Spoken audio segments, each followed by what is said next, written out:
آپ پاکستانیوں کی اخلاقی گراوٹ پر تنقید کرتے ہیں، کیا یہ قوم واقعی اتنی ناسمجھ ہے جتنا آپ سمجھتے ہیں؟ میں اس سے بھی زیادہ سمجھتا ہوں. پاکستانی قوم انتہائی ناسمجھ قوم. میں اور کوئی برا سابقہ لاحقہ اس کے لیے استعمال نہیں کرتا، لیکن انتہائی ناسمجھ ہے. معصوم بھی نہیں ہے، بے وقوف بھی نہیں ہے، ناسمجھ ہے. آپ اسی سے اندازہ کیجئے کہ ہم حرام کی کمائی سے حلال گوشت تلاش کرتے پھرتے ہیں. یعنی جس سے بھی پوچھو وہ کہے گا کہ اس ملک میں اسلامی نظام ہونا چاہیے. جی اسلامی نظام ہمارے ہر مسئلے کا حل ہے. اسلام اسلام اسلام. بڑے جذباتی ہو جاتے ہیں، لڑنے مرنے کٹ مرنے پر تیار ہو جاتے ہیں. سب سے بڑی ٹیکس چور قوم یہی ہے. یعنی 20 کروڑ آبادی ہے اور 7 لاکھ اس میں سے ٹیکس دیتا ہے. اور کبھی اصلاح کی کوشش کر کے دیکھ لیں، کبھی کوئی سمجھانے کی کوشش کی. پنجابی کہتے ہیں مت دینے کی کوشش کر دیں، وہ آگے سے ایسا لاجواب کر دیں گے آپ کو کہ جناب میرے اکیلے سے کیا ہوتا ہے، آوے کا آوے بگڑا ہوا ہے، اس کو سمجھاؤ اس کو سمجھاؤ اس کو سمجھاؤ پھر میرے تک آنا. جب یہ ایک اجتماعی سوچ بن جاتی ہے تو پھر ایک خطرناک چیز کریٹ ہوتی ہے، اس کو کہتے ہیں ڈومینو ایفیکٹ. اب ڈومینو ایفیکٹ کیا ہے؟ آپ لائن میں اینٹیں کھڑی کر دیں ورٹیکل 4-4 انچ کے فاصلے پر اور ایک طویل فہرست 1 کلومیٹر تک کھڑی کر دیں. ہلکے سے اشارے کے ساتھ ایک اینٹ گرا دیں، وہ دوسری پہ گرے گی، دوسری تیسری پہ گرے گی، اور آپ دیکھیے گا پورے 100 کلومیٹرز بھی ہوں گے نا، سب کے سب گر جائیں گے. آپ نے دیکھا ہوگا کہ سپر مارکیٹ میں یہ لوگ جاتے ہیں تو کس خشوع و خضوع کے ساتھ پروڈکٹس کے انگریڈینٹ پڑھ رہے ہوتے ہیں. کہیں کوئی ایسا انگریڈینٹ نہ ہو جو حرام ہو، اور اس وقت یہ فراموش کر دیتے ہیں کہ آج سارا دن ہم کس طرح سے یہ نیک کمائی اکٹھی کرتے رہے، کتنوں کا حق ہم نے مارا، کتنے جھوٹ ہم نے بولے، کتنی قسمیں کھا کر ہم نے جھوٹا اور جعلی سودا بیچا ہے. آپ دیکھیے کہ قرآن اندازی ہوتی ہے مختلف سرکاری اور غیر سرکاری کمپنیز میں عمرے کی، تو اس قرآن اندازی میں جعل سازی کرتے اور کرواتے. جانا کہاں ہے؟ اللہ کے گھر. 10 کاپیاں ڈال دیتے ہیں اپنے آئی ڈی کارڈ کی اور پتہ نہیں کیا کچھ کرتے ہیں. پھر پاکستان کے جملہ سکینڈلز میں جو شہرت دوام حاصل کر گئے وہ حج سکینڈلز ہیں، اور 1 سے زائد ہیں.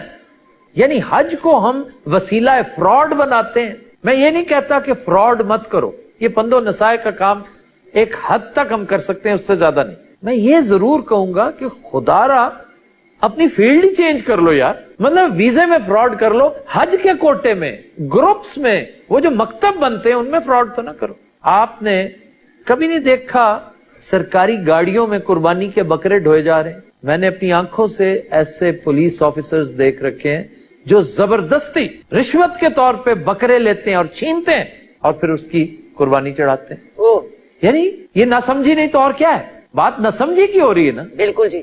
یہ کیسے ممکن ہے کہ کوئی سمجھدار چور یہ حرکت کرے؟ آپ افطار پارٹیاں لے لیں.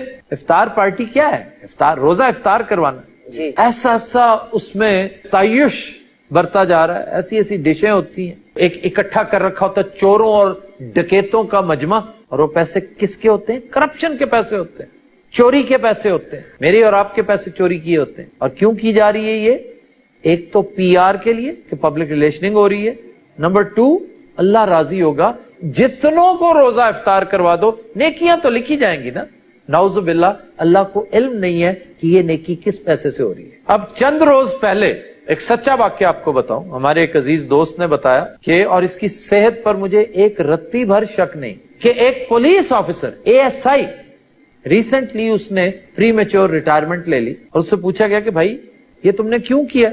تو کہنے لگا کہ میرے بچے بڑے ہو گئے ہیں، بیٹیاں بھی بیمار ہیں، بیٹے بھی بیمار ہیں، کوئی بھی تندرست نہیں ہے گھر میں، اور مجھے خوف آتا ہے کہ آج تک میں انہیں رزق حرام کھلاتا رہوں، وہی ان کے خون میں دوڑ رہا ہے، اور جب تک اس کا اثر رہے گا یہ بیماری سے نہیں بچیں گے. چنانچہ میں نے یہ نوکری چھوڑ دی ہے، میں پینشن پہ گزارا کروں گا.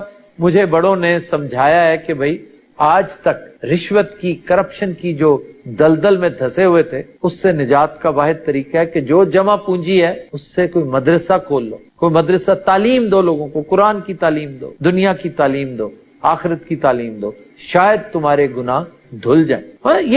یہ تو سمجھ کی بات ہے. اگر دیکھا جائے تو وہ شخص ہدایت یافتہ ہے، کیونکہ توبہ کا دروازہ کبھی بند نہیں ہوتا. اور ہم کون ہوتے ہیں اس پر انگلی اٹھانے والے. اگر اس نے توبہ کر لی صدق کے دل سے تو معاف کرنے والا وہ ہے جس نے وعدہ کر رکھا اپنی قسم اٹھا کے کہ تم توبہ کرو, میں نے لازم کر لیا کہ میں تمہیں معاف کروں. لیکن بات ہو رہی ہے ان ناسمجھوں کی, ان احمقوں کی کہ جو کرپشن کے پیسے سے جا کے داتا صاحب 70 دیگیں دے رہے ہوتے ہیں. وہ اپنے رزق کو صاف کرنے کا ایک خود ساختہ طریقہ ہے.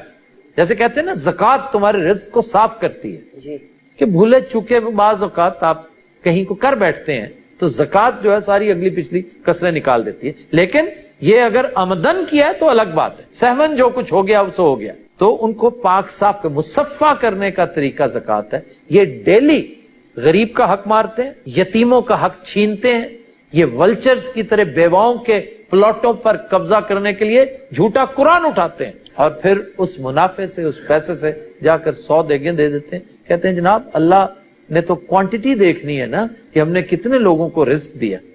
بڑا دردناک انجام ہے ان لوگوں کا جو اس خوش فہمی میں مبتلا ہے کہ اللہ تعالیٰ ان کے گناہوں سے صرف نظر کرے گا. آخر اس نے جو الاؤ دوزخ میں جلا رکھا ہے اس کے لیے ایندھن کا بندوبست بھی تو کر رکھا ہے نا. یہی لوگ ہوں گے جو بہترین ایندھن ثابت ہوں گے.